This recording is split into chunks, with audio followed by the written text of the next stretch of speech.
वैदिक काल में प्रयुक्त किए जाने वाले कुछ शब्द थे, जैसे कि अतिथि। राजा को क्या कहा जाता था वैदिक काल में? गोप्ता। ये हम पार्ट 2 डिस्कस कर रहे हैं वैदिक काल से रिलेटेड।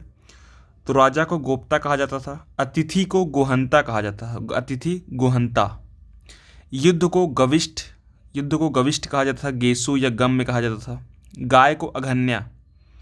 गाय को क्या कहा जाता था? अघन्या। गाय को अघन्या। लांगल। लांगल हल कहा जाता था। लांगल को हल कहा, हल को लांगल कहा जाता था। फिर उसके बाद सीता। सीता क्या था? खेत में हल चलाने के बाद बनी नालियाँ, वो तो सीता कहा जाता था। बढ़ई। बढ़ई को तच्छन कहा जाता था। क्या जाता था? बढ़ई को तच्छन। नाई को वाप्ती कहा जाता था। नाई को वाप्ती कहा जाता था। मरुस्थल को धन्य कहा जाता था। मरुस्थल को धन्य। अनाज को धान्य कहा जाता था। अनाज को धान्य। उर्वरा को जुते हुए खेत कहा जाता था। उर्वरा को जुते हुए खेत। खिल्य। खिल्य क्या था? चारागाह। चारागाह को खिल्य कहा जाता था। चारागाह को दोस्त क्या कहा जाता था? खिल्य। ठीक है। लेखाकार। लेखाकार को अच्छवाप कहा जाता था। अच्छवाप। लेखाकार को अच्छवाप कहा जाता था। वाज्रपति। चारागाह प्रमुख को वाज्रपति कहा जाता था। वाज्रपति किसको कहा जाता था? चारागाह प्रमुख को।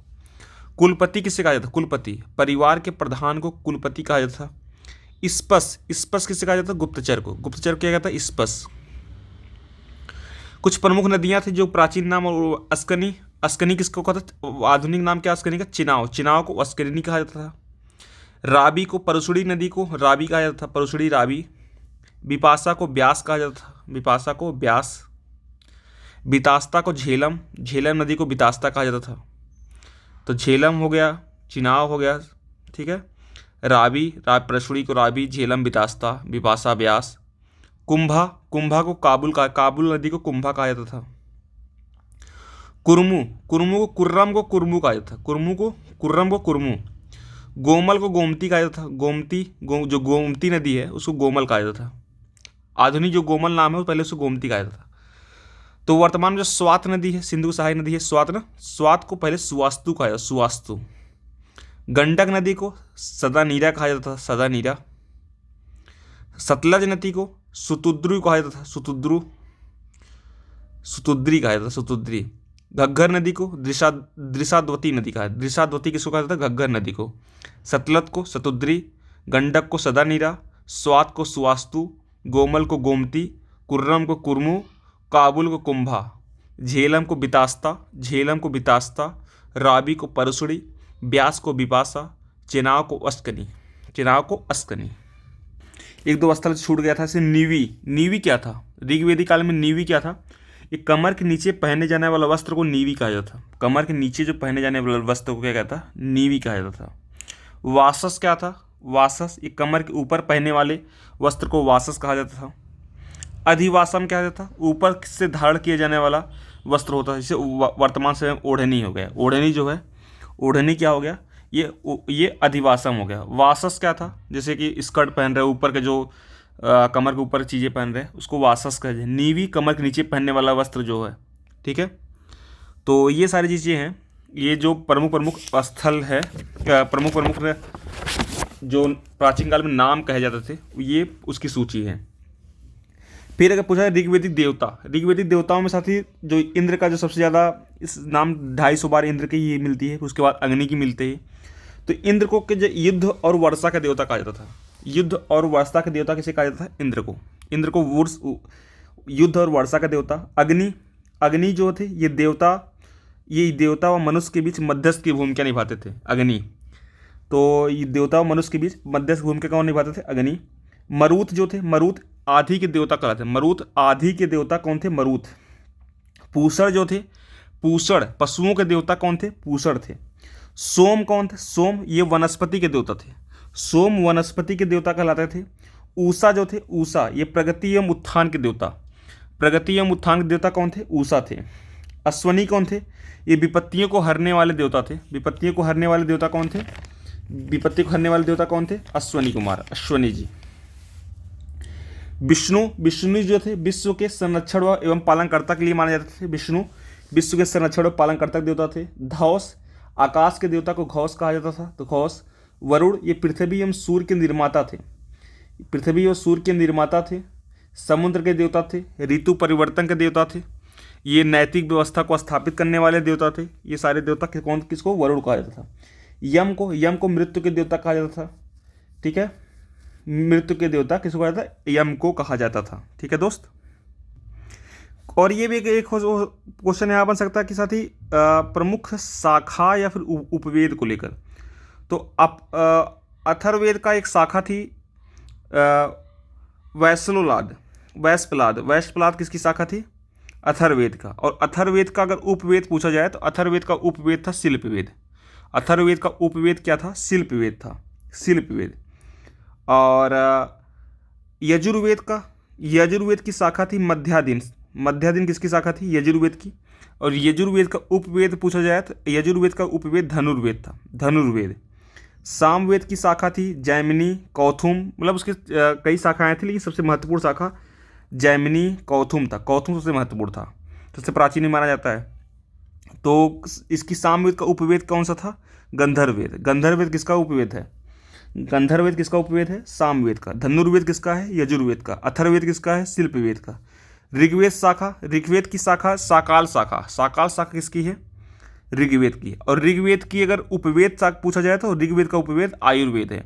ऋग्वेद का उपवेद आयुर्वेद, सामवेद का गंधर्ववेद, यजुर्वेद का धनुर्वेद, अथर्ववेद का शिल्पवेद।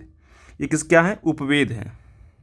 फिर एक क्वेश्चन यहाँ बनता है वैदिक साहित्य का क्रम क्या। वैदिक साहित्य के क्रम में सटीक कुछ नहीं, सबसे पहले वैदिक संहिता है, फिर ब्राह्मण है, जो हमने सबके ब्राह्मण गिनाए कि अथर्ववेद के गोपथ ब्राह्मण हैं, ठीक है। ऋग्वेद को ऐत्रेय और कौशिकी ब्राह्मण हैं, ठीक है। सामवेद के 25 से 28 ब्राह्मण हैं।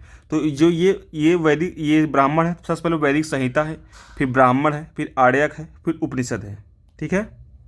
फिर एक क्वेश्चन साथी यहाँ बनता है कि जो ऋग्वेद में आर्यों का निवास स्थान है, तो आर्यों के निवास स्थान को लेकर अलग अलग विद्वान अलग अलग जगह बताते हैं। जैसे प्रोफेसर मैक्स मुलर कहते हैं कि जो आर्यों का निवास स्थान था पहले, ये मध्य एशिया बैक्ट्रिया में था। कहाँ था, मध्य एशिया के बैक्ट्रिया में था।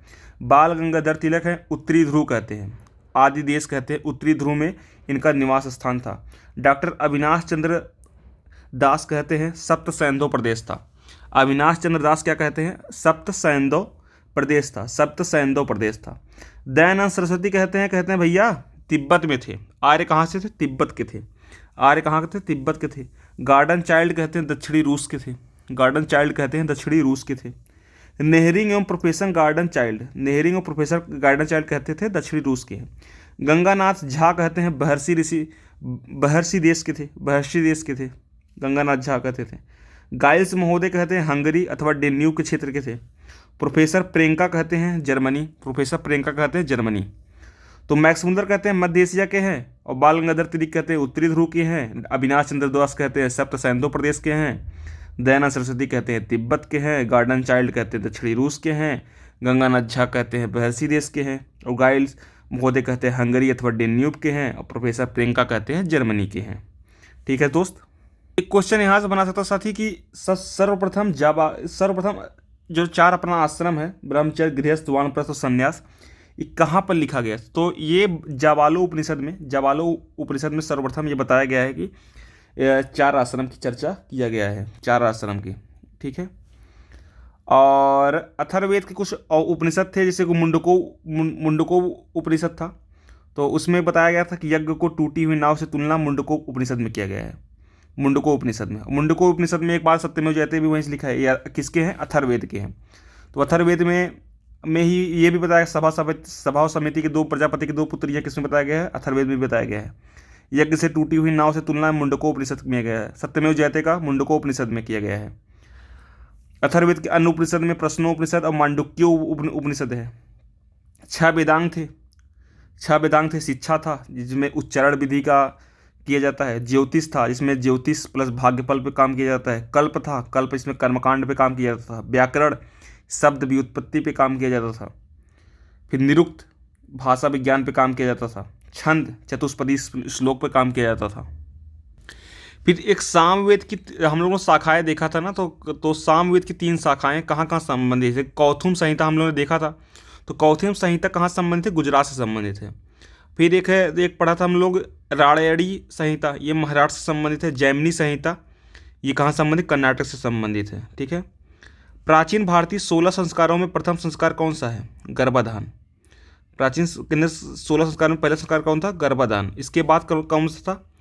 सीमोंतनयन। सीमोंतनयन है, फिर जात क्रम है, फिर नामाकरण है, फिर निष्क्रमण है, इस प्रकार से।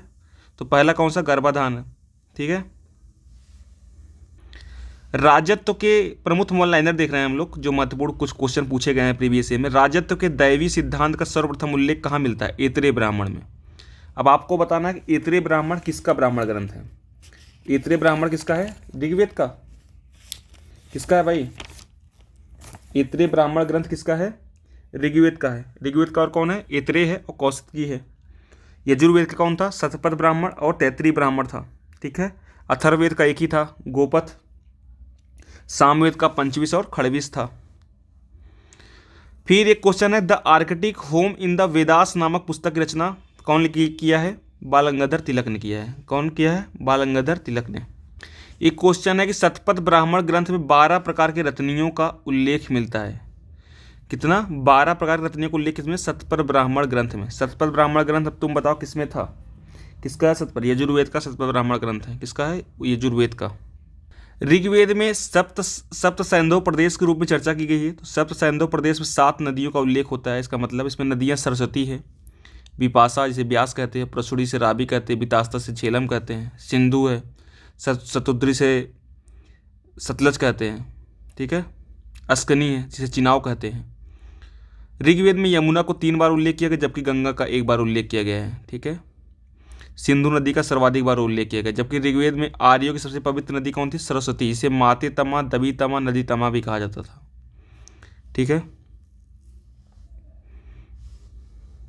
अगर पूछा जाए पुराण, जो 18 पुराण है उसकी रचना कौन किया था? इसकी रचना कौन किया था? लोमहर्ष ऋषि ने किया था। लोमहर्ष ऋषि और उनके पुत्र उग्रश्रवा ने किया था। उग्रश्रवा ने किया था।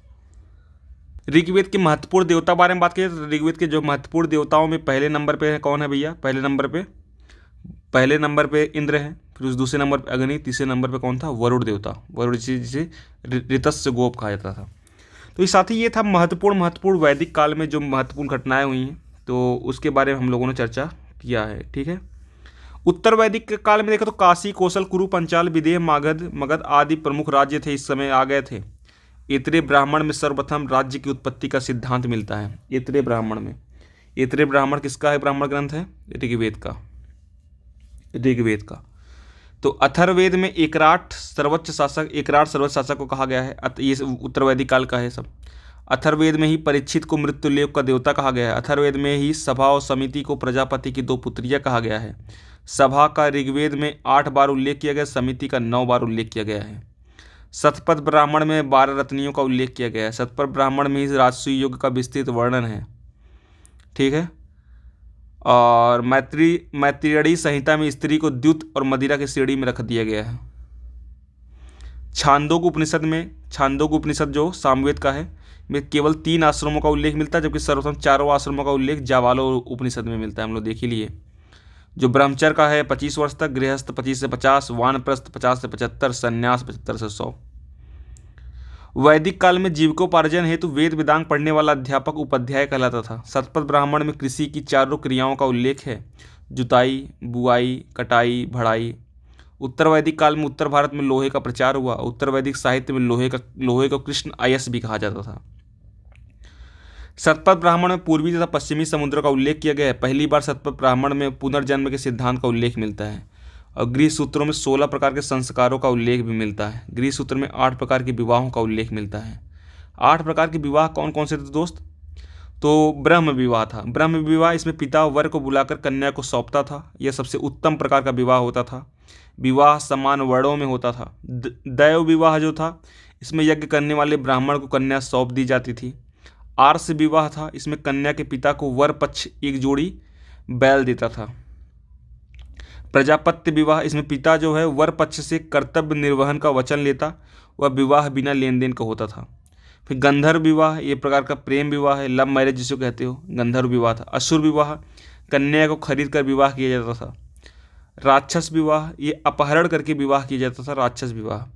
पैशाच विवाह, बलात्कार या विश्वासघात द्वारा विवाह जो होता था, पैशाच विवाह। ये 8 प्रकार के विवाह का उल्लेख है। ये साथी महत्वपूर्ण जो जितने भी थे फैक्ट उसको हम लोगों ने कवर करने की कोशिश किया था इसमें वैदिक काल में। तो जैसा लगे वीडियो लाइक शेयर करिए। That's all, thank you. जय हिंद, जय खंड भारत।